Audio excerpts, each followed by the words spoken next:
Bonjour à toi, voyageur du web. Tu te demandes où t'es tombé là, hein? Je peux comprendre. Tu penses que notre monde, notre histoire, notre culture sont basés sur des vérités incontestables et intangibles, hein? Ah, c'est sans doute rassurant pour mener ta petite vie, va. Mais malheureusement pour toi, ici, toutes tes certitudes vont vraiment voler en éclats. Tu vas vite te rendre compte que la vérité est fluctuante et qu'il ne faut jamais la considérer comme acquise, au risque de l'avoir remplacée par une putain de version alternative. Ça te semble incompréhensible voire fou? C'est normal. C'est ce que pensent tous les nouveaux lorsqu'ils débarquent ici. Et crois-moi, quelques temps après, ils observent le monde avec un tout autre regard. Alors, accroche-toi à ta chaise, ouvre tes chakras et écoute bien ce qui suit. Ta vie n'aura plus tout à fait la même saveur après ça. Ah et, au fait, bienvenue au département de la vérité.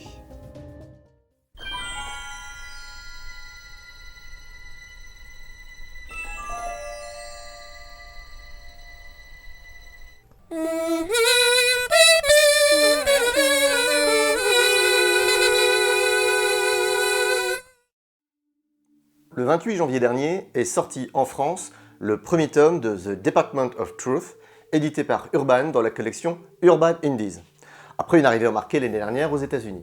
Pourquoi ai-je décidé d'en parler ici? Eh bien tout simplement parce qu'il s'agit d'un ouvrage à découvrir absolument, car c'est tout simplement excellent.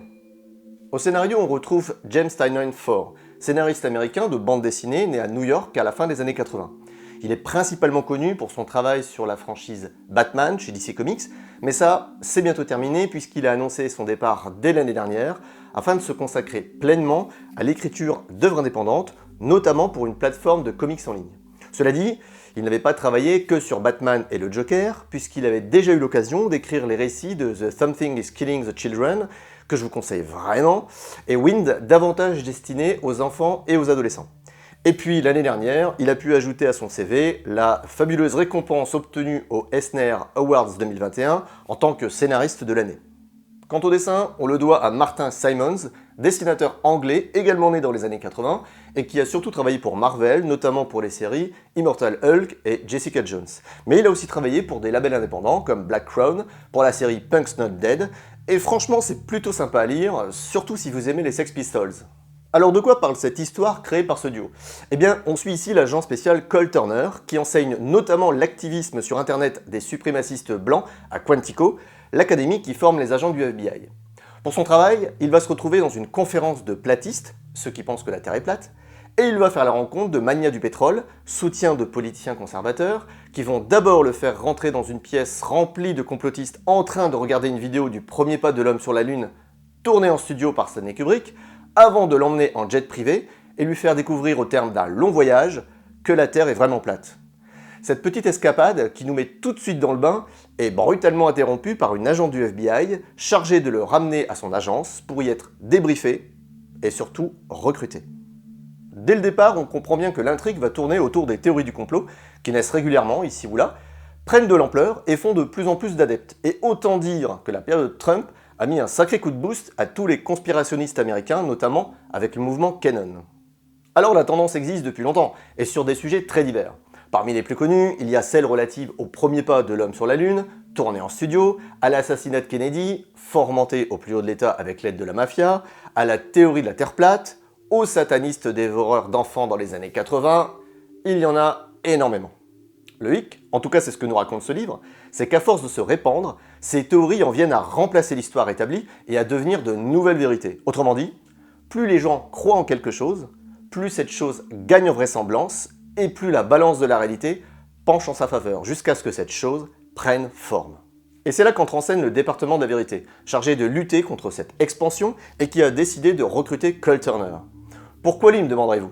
Eh bien, à la fois pour sa maîtrise du sujet, qu'il enseigne déjà au FBI, mais aussi parce qu'il a été le témoin direct d'événements surprenants et qui l'ont déjà bien mis en condition. Les premières pages de l'œuvre nous permettent donc de découvrir à la fois le personnage principal et cette agence, plus que spéciale, qui ne manquera d'ailleurs pas d'étonner par son organisation et sa composition. Je ne vous dirai pas qui en est le directeur pour ne pas vous gâcher le plaisir de la découverte, mais croyez-moi, c'est une surprise autant pour l'agent Turner que pour nous-mêmes, et ça crée tout de suite un sentiment de confusion complètement en phase avec l'intrigue. Bon, on va pas se mentir, The Department of Truth ne peut pas être abordé comme un comics classique, notamment parce que son approche se veut plus âpre, moins simple. D'abord, en raison de son scénario, construit autour de mystères, d'allusions et d'illusions, mais aussi d'une multitude de références historiques et de théories conspirationnistes. James Tynion Ford propose ici un constat réaliste sur l'émergence des théories du complot et sait parfaitement les mettre en perspective, même les plus fantaisistes, tout en réservant au lecteur des cliffhangers efficaces et des révélations plutôt surprenantes. Quant au style graphique, on peut dire qu'il est assez éloigné de la production comics habituelle, et pour les connaisseurs, il fait immédiatement penser aux travaux d'autres dessinateurs réputés, comme par exemple Bill Sienkiewicz, connu notamment pour ses superbes planches sur le Elektra de Frank Miller. Mais rassurez-vous, non seulement on s'y fait et on les apprécie très vite, mais surtout, il est évident que ce style est en parfaite adéquation avec l'intrigue et surtout l'ambiance psychologique recherchée. Au fil des pages, la tension monte en intensité et on découvre une mystérieuse organisation, Black Hat, qui œuvre depuis très longtemps pour faire basculer l'humanité dans une sorte de réalité alternative et est ainsi confrontée au département de la vérité sans que nous, pauvres lecteurs, puissions dire au final qui est le gentil et qui est le méchant. On est ici en présence d'une œuvre de fiction qui dénonce et utilise les rouages du complotisme et qui surtout cherche à nous faire perdre nos repères. Le lecteur est ainsi baladé entre tous les points de vue pour l'amener à comprendre les motivations et les mensonges des personnages sans être capable, au final, de dire qui détient la vérité et qui la trahit. C'est un ouvrage qui engendre donc beaucoup d'interrogations sans pour autant donner de vraies réponses et ça nous conduit nécessairement à réfléchir sur l'information et le combat nécessaire pour la garder immaculée alors qu'en face, il y a son ennemi juré, la troublante fake news tellement séduisante qu'il est facile d'y succomber. En son temps, X-Files nous disait que la vérité est ailleurs. Ici, elle serait plutôt nulle part ou partout. Bref, vous l'aurez compris, j'ai dévoré cet ouvrage et je remercie Valentin de la librairie Bédérama à Reims pour son super conseil.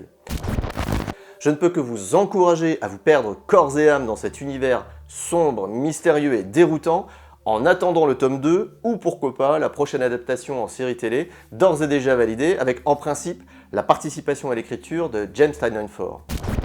En tout cas, j'espère que cette vidéo vous a plu, et si c'est le cas, bla bla bla. Bon, maintenant que tu sais que la vérité est juste une variable à laquelle on ne peut pas se fier, qu'est-ce que tu vas faire maintenant? Retourner à ta petite vie pépère, style métro, boulot, dodo, en fermant les yeux sur toutes ces conneries qu'on te balance à longueur de journée, à la télé ou sur les réseaux sociaux? Ou nous rejoindre pour traquer ces enfoirés de Black Hat et faire en sorte que le monde continue de tourner aussi bien que possible? Moi je serais toi, je choisirais la deuxième option. Hein. Et pour ça, il n'y a rien de plus simple. T'as qu'à cliquer sur le bouton s'abonner et la cloche de notification qui te préviendra quand on aura besoin de toi. Tu peux aussi faire suivre cette vidéo sur les réseaux sociaux en encourageant les gens à nous rejoindre. Si ça se trouve, ils vont croire que c'est un énième complot. Si ça t'amuse, tu peux aussi laisser un commentaire. Moi, je m'en fous, mais ça fait classe. Bon, bah, c'est pas tout ça, mais faut que j'y aille. J'ai le dossier Covid à gérer. Putain, je suis pas couché, hein. Bah allez, salut à toi et à bientôt devant ta porte.